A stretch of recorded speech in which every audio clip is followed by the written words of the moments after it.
Bonjour, merci Riyad, merci au comité d'organisation pour d'abord cet bel accueil et ce beau programme et le sujet, la question qui me posait. Donc, alors c'est un peu paradoxal parce que on parle de neuropathie, enfin la définition c'est bloc de conduction, mais on dit sans bloc de conduction. Alors, le sujet peut paraître pas très important. Bon, finalement, c'est rare, neuropathie motrice multifocale, c'est rare, et sans bloc, c'est encore plus rare. Est-ce que vraiment c'est un sujet important? Je rejoins Jean-Philippe quand disait les pathologies. Enfin, ces concepts rares sont très intéressants pour approfondir la physiopathologie et la compréhension de la maladie, et puis permettre finalement de mieux comprendre ces neuropathies dysimmunitaires, que ce soit Guillain-Barré, PIDC, on vient d'entendre, et des concepts comme nodoparaноdopathie et phénomène d'excitabilité qui finalement tous se rejoignent et de nature plutôt axonale. Alors, rapidement, l'histoire a commencé en 82, quand la VCCMN ont rapporté parmi ces patients PIDC qui sont des atteintes sensorielles-motrices symétriques, 5 patients qui avaient des présentations atypiques, multifocales, asymétriques, sensitomotrices bien sûr, mais plutôt des membres supérieurs avec présence des blocs de conduction qu'ils ont appelés persistants. D'ailleurs, dans le cadre de présentation, alors le titre c'était neuropathie, mais évidemment pour des raisons de simplicité, je vais me focaliser sur les formes motrices pures, qui ont été, pour la première fois, ont été décrites par l'équipe suisse de Genève, François Oxner qui en faisait partie, donc par Roth en 86, et puis ça a été confirmé plus tard. Et les choses, enfin les éléments physiopathologiques, anticorps anti-GM1, 2 ans après, et puis les premiers traitements proposés en 90. Alors, un élément d'épidémiologie, comme je vous disais, c'est très rare dans le service, entre un cinquantième, un centième des neuropathies tout venant, et encore on a, enfin dans un centre de référence, c'est des neuropathies qui sont, enfin c'est pas des neuropathies diabétiques par exemple. Malgré tout, c'est un centième de ces neuropathies. Donc extrêmement rare, le sexe masculin et adulte d'âge moyen, 40-50 ans. À Marseille, on reçoit les patients 3 ans à peu près après le début des pathologies, après un parcours. Donc il y a toujours ce délai à améliorer. Alors la première chose, c'est définition clinique. Alors, et c'est la clinique. Et c'est peut-être le concept revisité, c'est la clinique, comme dans la Guillain-Barré, c'est que la clinique. Et d'ailleurs, je vais rapprocher pas mal les neuropathies motrices multifocales avec les formes aiguës AMAN. Il y a évidemment une physiopathologie différente parce qu'il y en a un qui est aigu, deuxième qui est chronique, mais il y a beaucoup de ressemblances. Alors la clinique, c'est une atteinte asymétrique, asynchrone, multifocale, systématisée dans le territoire radiculaire ou tronculaire, surtout dans le territoire distal, surtout membre supérieur. On peut voir des crans fasciculations, mais ces crans fasciculations n'ont pas le caractère de crans fasciculation qu'on voit dans SLA. C'est dans les territoires atteints, donc systématisé. Et puis, si on voit de myochymie, c'est en faveur d'une d'atteinte d'excitabilité. Voilà, une clinique très caractérisée, une entité très bien identifiée. Un signe très important, c'est que le déficit moteur contraste avec le respect de volume musculaire. Il n'y a pas d'atrophie, au moins dans la phase initiale. Et pourquoi? Parce que c'est un trouble fonctionnel. C'est une atteinte axonale, mais fonctionnelle, au moins initialement. Du coup, avec le respect de l'axone, le volume musculaire est conservé. C'est un signe vraiment très important. Donc là, vous voyez le cas d'un patient qui a un déficit radial. Le patient fait le corne. Hein, et alors, on voit moins bien, mais les radios sont conservés. Les réflexes sont présents, en tout cas dans les territoires non déficitaires. Et puis, il n'y a pas de déficit sensitif ou très peu de déficit sensitif. L'atteinte des parts crâniennes, c'est exceptionnel. L'atteinte respiratoire également. Je crois que c'est le seul cas que je connais, c'est le premier cas, le cas suisse, qui a présenté ce déficit. Alors, deuxième chose de la définition, présence de blocs de conduction, ces images ou ces aspects qu'on voit en électromyogramme à l'étude de vitesse de conduction motrice, et ça, je complète la présentation de Pascal. Malgré tout, sur l'aspect moteur hein, des critères, évidemment, il faut une étude étagée. Ici, vous avez le bloc au niveau de l'avant-bras, et puis il faut faire une étude étagée pour voir ce bloc de conduction au point d'herbe. Alors, ces blocs ont des caractéristiques, des définitions bien précis, on va dire. Donc, c'est des blocs moteurs purs. Et il faut au moins ces blocs soient présents sur 2 nerfs, selon les critères, en dehors des sites anatomiques, de compression anatomique. Et puis, il faut examiner le patient dans le territoire de bloc. Par exemple, si le bloc est dans le territoire ulnaire, il faut faire étude sensitive ulnaire et on voit qu'il n'y a pas d'atteinte dans la majorité des cas et c'est un très bon signe. Alors, évidemment, il y a des critères de ces blocs-là, mais en gros, il faut une diminution d'amplitude des surfaces de 30% dans le segment disto. Pour le segment en point d'herbe, on est plus exigeant pour les formes certains. Il faut une diminution de 50%, utiliser les électrodes monopolaires. La durée compte inférieure à 30%. Alors, si je voulais jouer sur les mots, on disait si il y a un seul bloc, donc ça ne rentre pas dans les critères, donc c'est 100 blocs, ou si c'est 25%, ainsi de suite. Pour la suite d'exposer, pour être pratique, je vais raisonner en tout ou rien, soit des anomalies qui évoquent bloc de conduction, même s'il y en a un, donc on considérera comme avec bloc de conduction. Pour être très, très dur. Donc, on vient entendre multiples fois cette notion de nodopathie qui, finalement, soit il y a des troubles d'excitabilité, mais à l'extrême, ça va aller jusqu'au bloc complet, c'est bloc partiel. Donc, j'insiste pas beaucoup, vous l'avez vu. À ce niveau-là, j'insiste à axonal. Hein.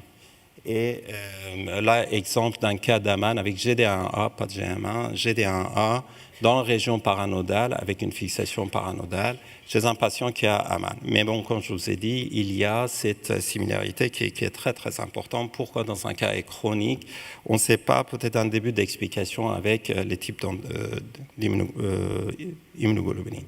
Alors, initialement, c'est fonctionnel, l'action est là, mais si les anticorps persistent et l'attaque persiste, que ce soit Aman ou ces formes chroniques, perte axonale commence. C'est là où, atteinte anatomique, destruction anatomique, et c'est là où il y a la myotrophie qui apparaît. Donc il faut, dans la physiopathologie, ce qui était important pour Aman ou les neuropathies motrices multiples focales, il y a la présence des anticorps anti-GMA, mais leur présence n'est pas nécessaire pour le diagnostic et il faut seulement tenir les taux importants. On ne surveille pas le patient par ça. Les LCR n'a pas d'intérêt dans les formes typiques, biopsie absolument pas. Voilà, donc le diagnostic, encore une fois, clinique et puis si on a ces marqueurs solides, robustes, blocs de conduction, voilà, on a le diagnostic, on traite par les immunoglobulines. Les corticoïdes et les échanges plasmatiques sont contre-indiqués dans le sens où il y a un risque chez un certain nombre de patients d'aggravation.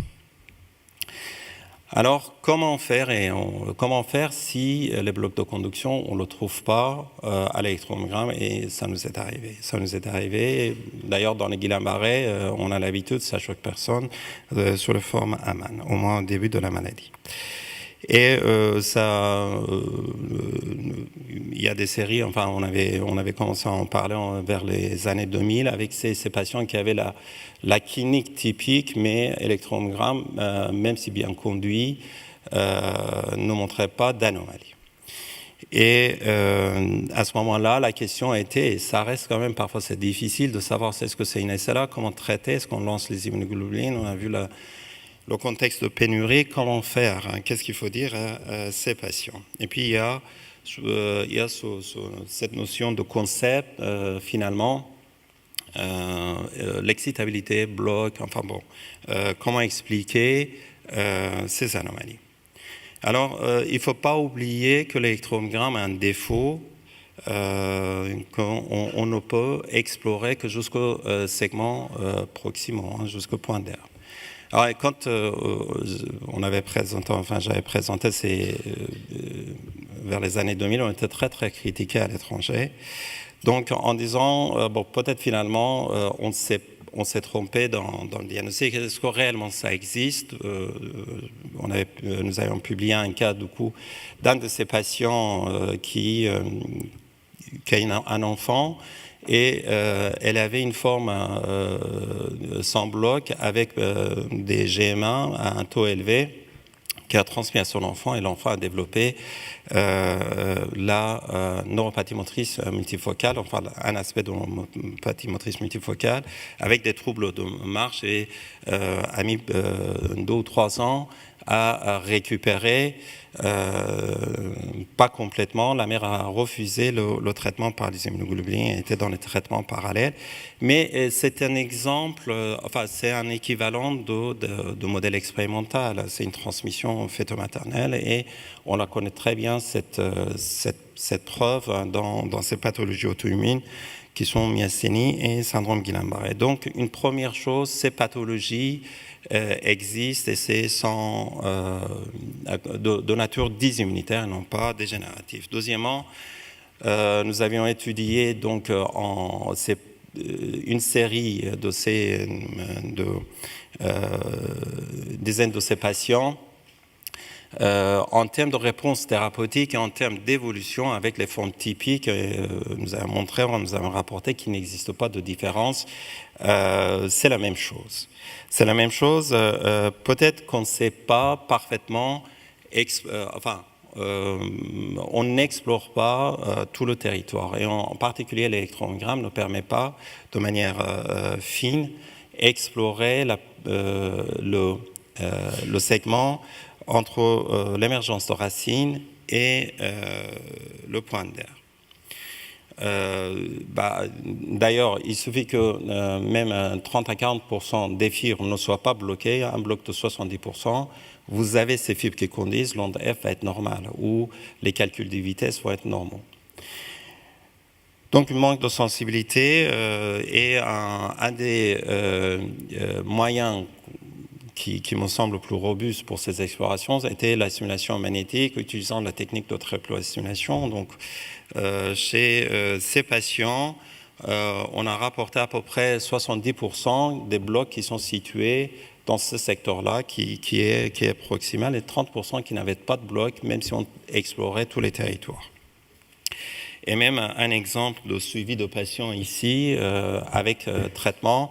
Donc là, c'est la réponse point d'herbe de patients. Donc il n'y a pas de bloc. Là, c'est la réponse.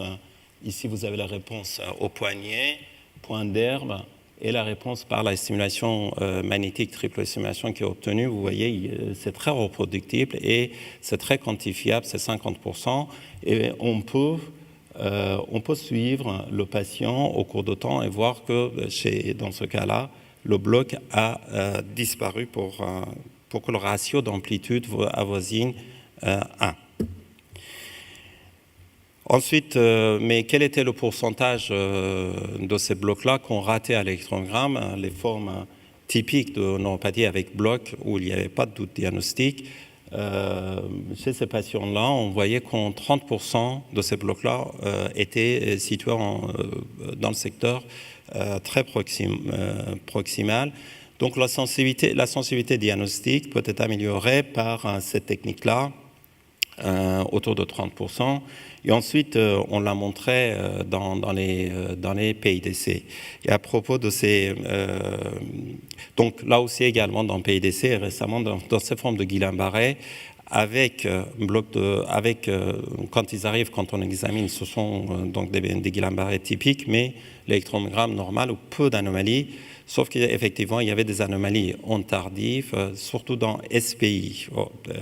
Voilà. Et ces patients-là avaient tous des blocs de conduction proximaux donc, on interprète électromyogramme normal. Et alors, pour tout de suite répondre aux critères en ce qui concerne PIDC, TST, il me semble que ça va rentrer dans les critères qui sont en cours de révision. Voilà, donc quelque chose, le concept, ces concepts, que ces blocs existent, sont proximaux, on ne voit pas, on ne les voit pas comme ça, et parce qu'on ne voit pas, il faut pas penser que quand on ne voit pas, ça n'existe pas. Et bien voilà, l'IRM permet de le voir, visualiser beaucoup plus, on va dire, peut-être visuel, et on voit très bien ces images qui finalement reflètent, il ne faut pas dire que c'est inflammatoire, mais qui reflètent nature désimmunitaire de l'atteinte dans le segment très proximal en relation avec ces blocs-là. Mais attention, l'IRM, la définition, encore une fois, c'est électrophysiologique, hein, c'est avec bloc de conduction. L'IRM ne va pas dire, ce sont des neuropathies motrices avec bloc de conduction ou des PIDC où il y a des anomalies avec définition électrophysiologique. Alors, on s'est intéressé, ça c'est le travail de Giovanni Corosa, qui est un interchu dans le service, de voir quelle est la sensibilité de l'IRM et triploté simulation. En tout cas, entre nos mains et dans le service, c'est facile. L'IRM, c'est un peu plus difficile, les délais sont plus longs pour voir les corrélations entre ces deux techniques. On a étudié 27 patients qui avaient les formes typiques de neuropathie motrice multifocale et qui répondaient, les deux critères c'était ça, clinique et la réponse thérapeutique. Parmi eux, il y avait 7 patients qui n'avaient pas de bloc de conduction à électromyogramme et tous, ils ont eu électromyogramme TST et PEM. Alors, chez ces 17 patients, en tout cas entre les mains de notre radiologue qui a l'habitude de travailler avec nous, 18 patients sur 27, soit 67%, avaient des anomalies de STIR ou augmentation de volume. Et puis, encore une fois, entre nos mains, 20 sur 27, je vois mal d'ici, en tout cas, oui, 20 sur 27 avaient des anomalies TSC, là, un peu mieux, bon, mais statistiquement non significatif, donc on peut dire quasiment pareil, des anomalies.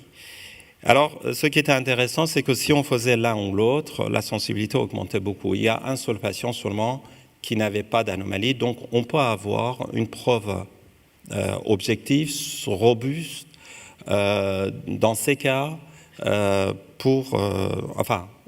indépendamment de l'examen clinique. Donc, un patient qui n'avait rien, mais qui répondait au traitement. Alors, ce qui était plus intéressant, et pour répondre à la question d'aujourd'hui, c'est ce groupe sans bloc. Donc, finalement, 4 de ces 7 patients qui n'avaient pas de bloc de conduction avaient des anomalies IRM. Donc, on pouvait améliorer le diagnostic et 5 avaient des TST. Et si les deux, on arrivait à 6. Le hasard des choses faisait comme ça. On va oublier ce patient qui n'avait aucune anomalie. Je ne base pas sur celui-là pour dire que ça existe, ces neuropathies sans bloc. On peut dire, peut-être on s'est trompé, mais sur ces patients-là qui avaient la clinique, réponse thérapeutique et l'IRM positif, malgré tout ce qu'on faisait, et encore une fois, on a insisté, hein, mais il n'y avait pas de bloc de conduction, ni à l'électromyogramme, ni au TST, dans les territoires, enfin bon, il y a les anomalies qui étaient très claires, dans les territoires où il y avait l'imagerie anormale. Donc, pour dire, ces explorations proximales sont importantes, il ne faut pas les négliger. En ce sens, je complète un peu la présentation de Pascal. Et la combinaison de ces deux techniques est intéressante, que ce soit dans les neuropathies désimmunitaires, quoi qu'il en soit, PIDC, Guillain-Barré, si on a la possibilité, et neuropathie motrice multifocale. La réponse, c'est que autour de 30% de blocs de conduction est situé, quoi que ce soit, que ce soit le type de maladie auto-immune, neuropathie auto-immune qu'on a étudié, on tombe toujours sur ce pourcentage de 30. Les anomalies sont localisées au niveau proximal. Un certain nombre, électrophysiologiquement, avec les techniques actuelles, malgré tout, on ne trouve pas ces blocs de conduction. Donc ces neuropathies existent, il ne faut pas les rater, il y a un enjeu thérapeutique, et puis ce concept permet de faire finalement une recherche multidisciplinaire et approfondir ça. Donc la réponse est oui. Merci beaucoup. Merci. Et donc, si vous avez des questions ou des commentaires, Yann? En fait, c'est juste un commentaire par rapport au tableau clinique. Parce qu'en fait, classiquement, on dit que dans ces situations-là, on ne va pas avoir d'amyotrophie. Et je voudrais juste rappeler, en fait, là, c'est sur des expériences avec des patients qui ont d'authentiques neuropathies à bloc, des immunitaires avec des choses qui sont encore assez récentes sans pertaxonal et qui, malgré tout, ont une amyotrophie.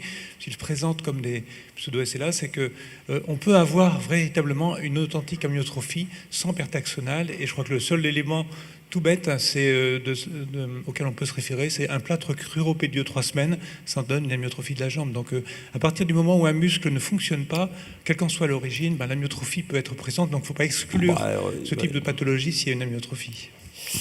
Alors il faut comprendre pourquoi. L'immobilisation, oui, mais... premièrement, je ne voudrais pas donner ce message sur des cas. Deuxièmement, il faut vraiment à ce moment-là faire des études fibroniques, des choses comme ça pour nous prouver qu'il n'y a pas de une perte axonale. Il est difficile de concevoir quelle est l'origine de cette amyotrophie. Si c'est localisé, j'ai du mal à comprendre une amyotrophie dans le territoire ulnaire avec immobilisation. Mais bon, là aussi, c'est encore une fois, ce genre de malade, nous, on reçoit un peu en retard. Et si ça existe vraiment, c'est intéressant de connaître l'origine de cette amyotrophie. Le message que je donnerai pour l'instant, c'est dissociation entre la clinique, le volume musculaire et le déficit, c'est vraiment un très bon signe pour suspecter un bloc de conduction. Merci, Sharam.